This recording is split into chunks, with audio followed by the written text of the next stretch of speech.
Hello everyone, welcome to the channel. आजको ट्युटोरियलमा हामी एउटा एरेबाट कसरी भ्याल्युजहरू रिमुभ गर्ने त्यो सिक्नेछौँ। हामीले चाहिँ यहाँ लिस्टेड भएका यी मेथडहरू युज गर्नेछौँ। फर्स्टमा pop method, then shift, then splice, then delete keyword use गरेर कसरी एउटा एरेबाट भ्याल्यु रिमुभ गर्ने। So let's go towards our editor.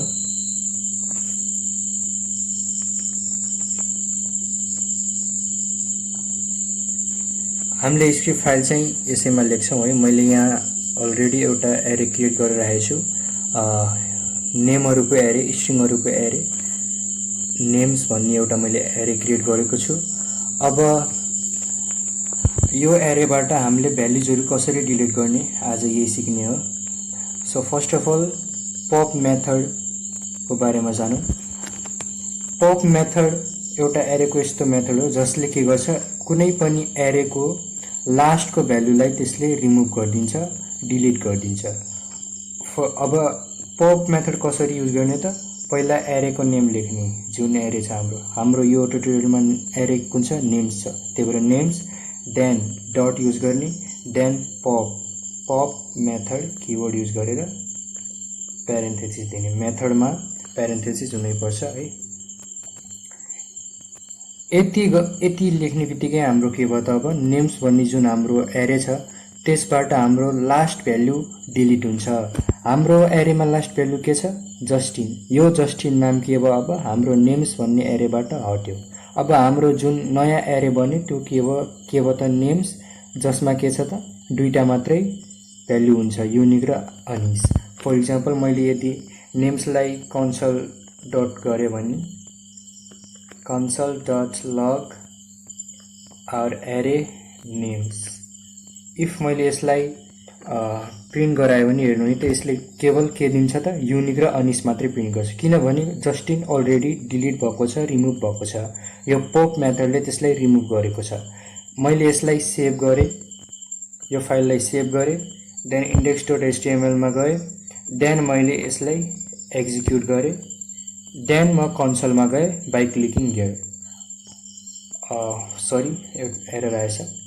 कन्सोलको spelling लेखौँ, CON console, then save again, then go to index.html, then execute the file, then go to the console. We can see here that यसमा के भयो त, हाम्रो unique र अनिस मात्रै छ अब हाम्रो एरेमा, बिकज जुन हाम्रो लास्ट भ्याल्यु जस्टिन थियो त्यो पप मेथडले रिमुभ गरेको छ। सो पप मेथडले के गर्दो रहेछ त, कुनै पनि एरेको लास्ट भ्याल्युलाई रिमुभ गर्दो रहेछ। यसले रिमुभ मात्रै गर्दैन, यसले कुनै पनि एरेको लास्ट भ्याल्युलाई यसले रिटर्न पनि गर्छ। अब मैले यो जुन हाम्रो एक्सप्रेसन छ यसलाई मैले एउटा कुनै पनि भेरिएबलमा स्टोर गरेँ, लेट लास्ट नेम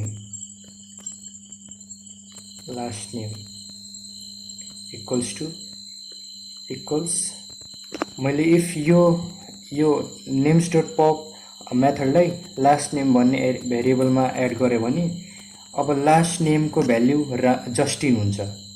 लास्ट नेमको भ्याल्यु के हुन्छ, अब जस्टिन हुन्छ। किन, पपले के गर्छ त, कुनै पनि एरेको लास्ट भ्याल्युलाई रिटर्न गर्छ र रिमुभ पनि गर्छ, दुईटै काम एकैचोटि गर्छ यसले। पप मेथड थियो। अब मैले इफ लास्ट नेमलाई मैले कन्सोलमा प्रिन्ट गराएँ भने हेर्नु है त, यसले अभियसली हामीलाई जस्टिन प्रिन्ट गर्नेछ।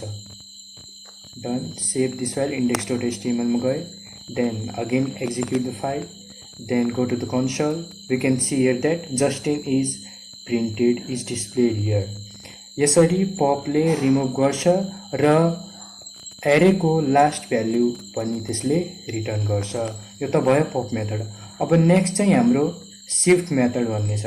अब शिफ्ट मेथड चाहिँ पपको ठ्याक्कै उल्टै, भनेको पपले इफ लास्ट भ्याल्यु रिमुभ गर्छ भने शिफ्टले कुनै पनि एरेको फर्स्ट भ्याल्यु त्यसले के गर्छ त, रिमुभ गरिदिन्छ। For example names dot shift गर्ने, देन प्यारेन्थेसिस दिने, ओके, देन सेमिकोलन, देन मैले इफ हाम्रो एरेलाई प्रिन्ट गराएँ भने अब हाम्रो एरे के भयो त, चेन्ज भएर युनिक फर्स्ट भ्यालु त्यसले हटाएर अब हाम्रो नेम्स भन्ने एरेको के भयो त अनिस र जस्टिनको मात्रै भयो। सिफ्टले के गर्छ त कुनै पनि एरेको फर्स्ट भ्यालुलाई रिमुभ गर्छ। अब मैले यसलाई कन्सोलमा प्रिन्ट गराएँ भने यो मैले सेभ गरेँ, देन index.html मा गएँ, then again execute the file, then go to the console. Here we can see that unique is remove from the array. अनिस र जस्टिन मात्रै प्रिन्ट भएको छ। द्याट्स मिन सिफ्ट मेथडले के गर्दो रहेछ त कुनै पनि एरेको फर्स्ट भ्यालु रिमुभ गर्दो रहेछ।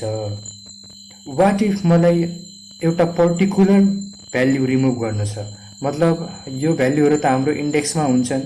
नेम्स भनेको कुनै पनि एरेमा भ्याल्युहरू त इन्डेक्समा स्टोर हुने, जस्तै यहाँ युनिकको इन्डेक्स के हो त 0, फर्स्टको जहिले पनि इन्डेक्स 0 हुन्छ, then 1, then 2 and so on. If मलाई इन्डेक्स नम्बर 1 मा भएको भ्यालुलाई रिमुभ गर्न छ, यहाँ हाम्रो यो एरेमा के छ त इन्डेक्स नम्बर 1 मा अनिस छ नि त। इफ मैले अनिसलाई रिमुभ गर्न छ भने हामीले के युज गर्न पर्यो त स्प्लाइस मेथड युज गर्न पर्यो।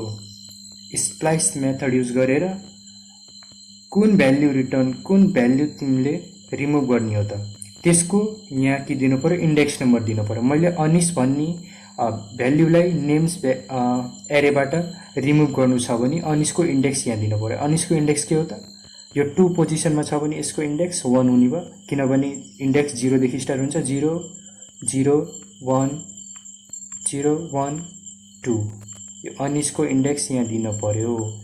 अनिसको इन्डेक्स 1 भएकोले मैले 1 दिएँ। अब हाम्रो जुन नेम्स भन्ने एरे छ त्यसबाट अनिस हटेको छ।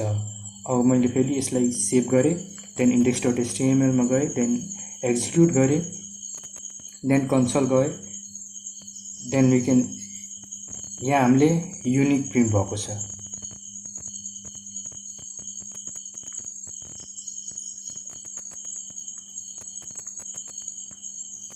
भनेको स्प्लाइसले अब स्प्लाइसको अर्को आर्गुमेन्ट पनि पास गर्न पर्छ। भनेको पोजिसन 1 बाट कतिवटा भ्याल्यु हामीले रिमुभ गर्ने त त्यसको 1। स्प्लाइस भनेको यसले कुनै पनि एउटा एरेको के गर्छ त एउटा सेक्सनलाई जो रिमुभ गरिदिन्छ। भनेको हामीले इफ एउटा मात्रै इन्डेक्स दियौं भने त्यसले यो स्टार्टिङ इन्डेक्सलाई लिन्छ अनि यता भएको अनि पुरै त्यो स्टार्टिङ पोइन्ट देखि जुन हाम्रो एरेको जति पनि लेन्थ छ, जति पनि लास्ट भ्यालु छ त्यहाँसम्मको भ्यालुलाई के गरिदिन्छ यसले पुरै रिमुभ गरिदिन्छ। त्यही भएर हामीले यहाँ के दिन पर्छ त एउटा लास्ट भ्यालु दिन पर्छ, लास्ट इन्डेक्स नम्बर दिन पर्छ। कहाँ इन्ड हुने त यो कहाँदेखि सुरु भएको, यो कहाँदेखि इन्ड भएको। स्प्लाइसले दुईटा आर्गुमेन्ट लिन्छ।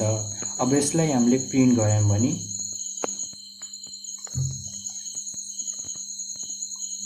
देन हाम्रो युनिक र जस्टिन मात्रै प्रिन्ट भयो। अनिस हाम्रो रिमुभ भयो।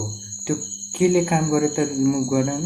स्प्लाइसले दुईटा आर्गुमेन्ट लिन्छ, एउटा स्टार्टिङ इन्डेक्स, अर्को चाहिँ एन्डिङ इन्डेक्स। मैले स्टार्टिङ इन्डेक्स पनि 1 दिए, एन्डिङ इन्डेक्स पनि 1 दिएको छु। मतलब 1 इन्डेक्स नम्बरमा सुरु गर्ने अनि 1 मै एन्ड गर्ने भनेको त यो भ्याल्यु अनिसलाई रिमुभ गर्ने भनेको। स्प्लाइसको काम त्यो हो। ल स्प्लाइसको पनि भयो। अब डिलिट किवर्ड युज गरेर कुनै पनि एउटा particular without giving the ending और starting index we can eradicate remove the values from the array. अब हेर्नु है त मैले यहाँ अनिसलाई डिलिट गर्नु छ। डिलिट किवर्ड युज गर्ने, देन हाम्रो एरेको नेम्स, देन त्यसको स्क्वायर ब्र्याकेटमा त्यसको इन्डेक्स। अहिले अनिसको इन्डेक्स के छ 1 छ। मैले यो गरे भने हाम्रो एरेबाट के भएको छ त अनिस रिमुभ भइसकेको छ। अब मैले यसलाई प्रिन्ट गराएको छु नेम्स भन्ने एरेलाई। इफ मैले प्रिन्ट गराएँ भने console we can see here that unique undefined जस्तो नि। हेर्नु त अनिसको ठाउँमा अनडिफाइन्ड आएको छ। भनेको यो डिलिटले के गर्दो रहेछ भने जुन हाम्रो इन्डेक्स 1 मा जुन भ्यालु छ यो अनिसलाई हटाएर त्यहाँ खाली ठाउँ छोड्दो रहेछ, होल बनाइदिदो रहेछ। भनेको त्यहाँ खाली ठाउँ छोड्दो रहेछ, त्यहाँ अनडिफाइन्ड हुँदो रहेछ। मतलब डिलिटले के गर्दो रहेछ त हाम्रो एरेमा होल बनाउँदो रहेछ। बुझ्नुभयो? त्यो भ्यालुलाई हटाएर त्यहाँ खाली छोडिदिँदो रहेछ के मतलब यसले न त यो हाम्रो एरे नेम्स भन्नेको लेन्थलाई इफेक्ट पार्यो न त केही। त्यही भएर यो डिलिट नेम्स भन्ने यो सबले अभोइड गर्छन्, यो कसैले पनि युज गर्दैन किनभने यसले के गर्छ त मेमोरी फुलनेस त्यस्तो इफेक्टहरू इस्यु गर्छ कि यसले। अनि यसलाई हामीले डिलिट गर्यो भने त्यो एरेमा हुनै हुनु नि त, त्यसको अब त्यो त पुरै तरिकाले हट्न पर्यो उसबाट मेमोरीबाट। तर डिलिटले के गर्छ त्यसलाई डिलिट गरेर त्यहाँ खाली ठाउँ छोडिदिन्छ, मतलब अनडिफाइन्ड डाटा टाइप त्यहाँ स्टोर गरिदिन्छ। डिलिटको काम यो भयो। Thanks for watching. आजलाई यति। आज हामीले एउटा एरेबाट कसरी भ्याल्युजहरू रिमुभ गर्ने त्यो सिक्यौँ है त। हामीले के मेथडहरू युज गर्यौँ त, first pop, then shift, then splice, then delete. पपले के गर्दो रहेछ त कुनै पनि एरेको लास्ट भ्यालुलाई त्यसले रिमुभ गर्दो रहेछ। Shift just opposite to the pop, शिफ्टले कुनै पनि एरेको फर्स्ट भ्यालुलाई डिलिट गर्दो रहेछ। देन स्प्लाइसले के गर्दो रहेछ त एउटा स्टार्टिङ पोइन्ट र एन्डिङ पोइन्ट लिँदो रहेछ। स्टार्टिङ पोइन्टदेखि एन्डिङ पोइन्टसम्मको जति पनि भ्याल्युज पऱ्यो त्यो सबलाई डिलिट गर्दो रहेछ स्प्लाइसले। देन डिलिटले के गर्दो रहेछ त कुनै पनि स्पेसिफिक इन्डेक्स नम्बर लिएर कुनै पनि एरेको त्यो इन्डेक्स नम्बरमा भएको भ्याल्युजलाई त्यसले डिलिट गरेर त्यहाँ होल बनाइदिँदो रहेछ, अनडिफाइन्ड देखाउँदो रहेछ। आजलाई यति। Thanks for watching. Stay tune. Subscribe गरिदिनु, like, share and comment. Thanks for watching.